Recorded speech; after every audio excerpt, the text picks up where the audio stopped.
ശ്രീ ഉല്ലാസ് ബാബു, പത്മ കിട്ടാൻ സാധാരണഗതിയിൽ ബി.ജെ.പിയുടെ പ്രചരണത്തിന് പോകേണ്ടതുണ്ടോ?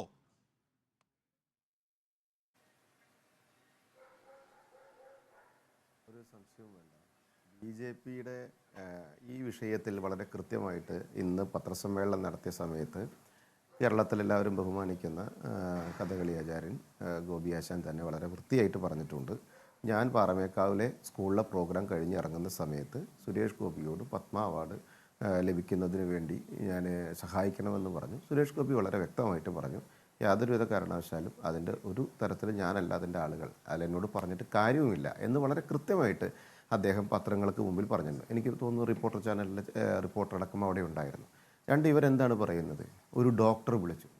ഈ കാര്യത്തെക്കുറിച്ച് ബി.ജെ.പി സ്ഥാനാർത്ഥിയായിട്ടുള്ള NDA സ്ഥാനാർത്ഥിയായിട്ടുള്ള ശ്രീ സുരേഷ് ഗോപി വളരെ കൃത്യമായി പറഞ്ഞിട്ടുണ്ടല്ലോ, ഞാൻ ഒരു കാര്യവും ഇത്യാദി കാര്യങ്ങളൊന്നും നമ്മുടെ ഇലക്ഷൻ തെരഞ്ഞെടുപ്പുമായി ബന്ധപ്പെട്ട് വരുന്നതുമല്ല, ഒരു ഡോക്ടറെയും ചുമതലപ്പെടുത്തിയിട്ടില്ല, ആരെ വിളിക്കാനും ചുമതലപ്പെടുത്തിയിട്ടില്ല. ഇന്ന് ഗോപി ആശാൻ പറഞ്ഞല്ലോ, സുരേഷ് ഗോപിക്കോ ആർക്ക് വേണമെങ്കിലും എന്നെ വന്ന് കാണാം.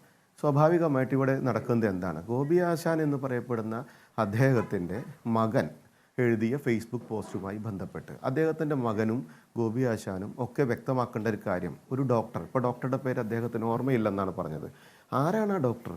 ബി.ജെ.പിക്ക് അറിയില്ല ആ ഡോക്ടർ ആരാണെന്ന്. സുരേഷ് ഗോപി ആരെയും ചുമതലപ്പെടുത്തിയിട്ടുമില്ല. ഒന്നാമതിൽ ഇങ്ങനെയുള്ള അനാവശ്യ കാര്യങ്ങൾ പരസ്പരം സംസാരിക്കേണ്ട ബാധ്യതയും ബി.ജെ.പിയെ സംബന്ധിച്ചിടത്തുണ്ട്. ഞങ്ങൾ തെരഞ്ഞെടുപ്പിനെ നോക്കിക്കാണുന്നതും തെരഞ്ഞെടുപ്പിന് രംഗത്ത് വരുന്നതും ഒന്നും ഈ ഒരു രാഷ്ട്രീയവുമായി ബന്ധപ്പെട്ടല്ലല്ലോ. ഞങ്ങളുടെ രാഷ്ട്രീയം എന്ന് പറയപ്പെടുന്നത് ശക്തമായിട്ടുള്ള വികസനത്തിൻ്റെ രാഷ്ട്രീയവും ഭാവിയിൽ തൃശ്ശൂരിൽ എന്തൊക്കെ ചെയ്യുമെന്നുള്ളതിൻ്റെ വാഗ്ദാനങ്ങളുമാണ്. അവിടെ ഇങ്ങനൊരു തെരഞ്ഞെടുപ്പ് സ്റ്റണ്ടുണ്ടാക്കി അവിടെ കൃത്യമായിട്ട് ഒരു ജനകീയ അടിത്തറയുള്ള ഒരു സ്ഥാനാർത്ഥി എന്ന രീതിയിൽ പരിപൂർണമായി സുരേഷ് ഗോപിയെ അനാവശ്യമായിട്ടുള്ള വിഷയങ്ങളിലേക്ക് വലിച്ചിഴക്കണമെന്ന അദ്ദേഹത്തിൻ്റെ മകൻ്റെ ഒരു അജണ്ടയായിട്ടാണ് നമുക്ക് മനസ്സിലാക്കുന്നത്. അദ്ദേഹം ഒരു CPM-ൻ്റെ രാഷ്ട്രീയ നേതൃത്വത്തെ അംഗീകരിക്കുകയും ആ രാഷ്ട്രീയത്തെ കൊണ്ടുനടക്കുന്ന ആളാണ്. ഇന്ന് ഗോപി ആശാൻ തന്നെ പറഞ്ഞിട്ടുണ്ടല്ലോ, K. രാധാകൃഷ്ണൻ ജയിക്കാനാണ് അദ്ദേഹത്തിൻ്റെ ആഗ്രഹം, V.S. സുനിൽകുമാർ തൃശ്ശൂർ ജയിക്കണമെന്നാണ് അദ്ദേഹത്തിൻ്റെ ആഗ്രഹം. സ്വാഭാവികമായിട്ട് അദ്ദേഹത്തിൻ്റെ രാഷ്ട്രീയം ഉണ്ടാകാം, അദ്ദേഹത്തിൻ്റെ രാഷ്ട്രീയം അദ്ദേഹത്തിന് വളരെ ഭംഗിയായിട്ട് കൊണ്ടു നടക്കാം. ഒരു വിരോധവും ഈ കേരളത്തിലോ ഇന്ത്യയിലോ ഒന്നുമില്ല. അവനവൻ്റെ രാഷ്ട്രീയം അവനവന് ഉപയോഗിക്കാം.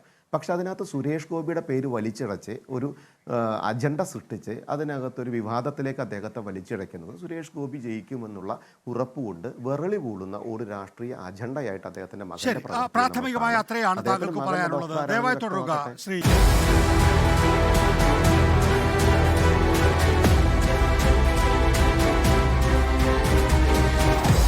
Debate with M.V. Nikesh Kumar.